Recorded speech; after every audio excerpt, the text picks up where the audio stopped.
স্বামী স্ত্রী পরস্পরের দুর্বল জায়গাগুলোতে আঘাত করা যাবে না। যে জিনিসটা কথা বললে তিনি মনে কষ্ট পান, ওইটা তাকে বলা যাবে না।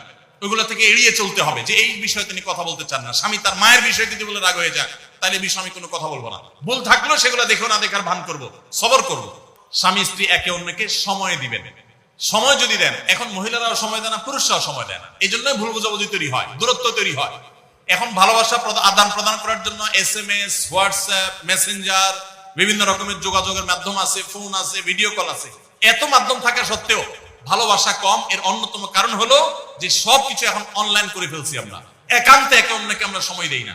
সময় দেওয়াটা হলো একটা বড় কাজ। অন্যের সুখ শান্তিতে আছে, তাদের ঝগড়াঝাটি হয় না, তারা একে অন্যের প্রতি খুব কেয়ারি, এই সমস্ত গল্প শুনে, মিথ্যা গল্প কিংবা সত্য গল্প শুনে প্রতারিত হতে যাবেন না। মনে রাখবেন, আপনি তার চাইতে অনেক দিক থেকে সুখে আছেন, সেটা হয়তো আপনার মাথায় আসছেন। আপনি খুঁজে বের করেন, নিশ্চয়ই অনেক সুখের পয়েন্ট আল্লাহ আপনাকে দিয়ে রেখেছেন।